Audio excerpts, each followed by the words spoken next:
நமது ஞானகுரு அவர்கள் 30-35 வருடங்களாக உபதேச கருத்துக்களை வெளிப்படுத்தியுள்ளார்கள். ஒவ்வொரு முறை உபதேசிக்கும் பொழுதும் அறிஞானிகள் பெற்ற உணர்வை நாம் அனைவரும் பெற வேண்டும், ஆழமாக நமக்குள் பதிவாக வேண்டும் என்ற நோக்கத்திலேயே பதிவு செய்து வருகின்றார்கள். அது மட்டுமல்ல, இந்த உபதேசங்களை கேட்டு பதிவாக்கி அதன் வழி நாம் இந்த மெய் வழியிலே பயணம் செய்யும் பொழுது நமக்கு அவ்வப்பொழுது ஏற்படும் ஐயங்களை தெளிவு செய்யவும் உபதேச கருத்துக்களை அவர் எண்ணில் அடங்காத, அதாவது இன்னதுதான் என்று சொல்ல முடியாதபடி எத்தனையோ வெளிப்பாடுகளாக குருவிடம் பெற்ற அனுபவங்களையும் குருநாதர் தமக்குள் பதிவு செய்த ஞான வித்துகளை விளைய வைத்து அதன் மூலம் மெய்ஞானிகளுடன் தொடர்பு கொண்டு அந்த அருளாற்றல்களையும் எத்தனை வகைகளில் அவர் வளர்த்து கொண்டதை நமக்கு உபதேசிக்கின்றார்கள்.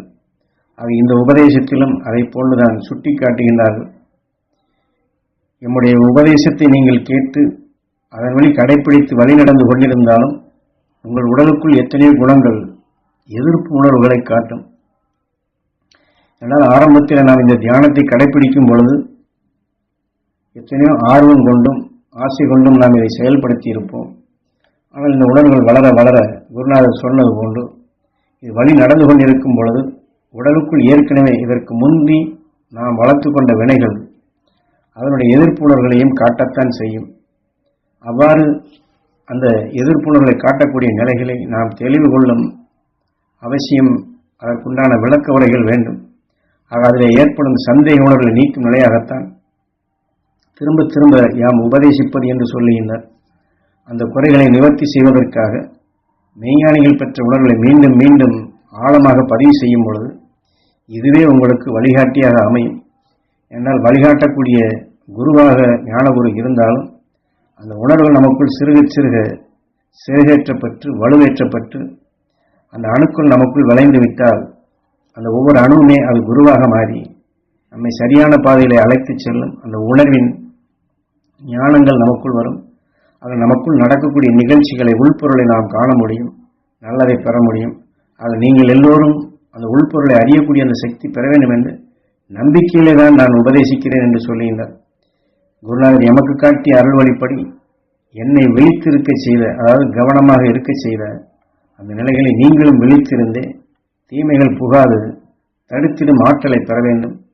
ஏனென்றால் தீமை என்று அறிவிக்க செய்யும் நிலையில் தீமை இதுதான் என்று காட்டினாலும் அதிலிருந்து நாம் உடனடியாக விடுபட வேண்டும் அல்லவா? அந்த தீமை விளையாது தடுக்க வேண்டும் அல்லவா?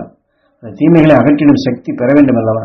ஆகவே தீமைகளை அகற்றிட்ட, இருளை போக்கிட்ட அந்த அஞ்ஞானி உணர்வுகள் பொருள் கண்டுமென்றிடம் ஆற்றல் மிக்க சக்தியாக உங்களுக்குள் வளர வேண்டும் என்றுதான் எமது குரு ஆசைப்படி அவர் எமக்கு இட்ட ஆணைப்படி நீங்கள் அனைவரும் அந்த அருள்சக்தி பெற வேண்டும், அவசியம் பெற வேண்டும், நீங்கள் நிச்சயம் பெறுவீர்கள் என்ற தன்னம்பிக்கையில தான் காலமானாலும் கால நேரம் பார்க்காது மணிக்கணக்காக அந்த அருள் உரைகளை உங்களுக்குள் ஞான வித்துகளாக பதிவு செய்கின்றேன்.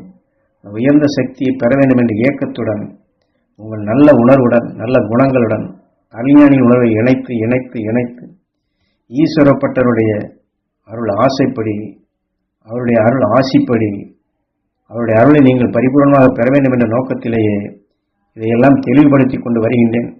ஆக எப்பொழுதெல்லாம் உங்களுக்குள் ஐயப்பாடுகள் ஏற்படுகின்றதோ அப்பொழுதே ஈஸ்வர என்று புருவ மத்தியில் எண்ணி, குருவை எண்ணி, ஈஸ்வரப்பட்டரை எண்ணி, மகரிஷியில் எண்ணி அந்த தெளிந்த நிலையில் பெற வேண்டும் என்று எண்ணினால் அந்த சந்தேகங்கள் உங்களுக்குள் நீங்கி தெளிந்த நிலையில் பெற முடியும் என்பதைத்தான் இந்த உபதேச வாயிலாக நமக்கு தெளிவுபடுத்துகின்றார்.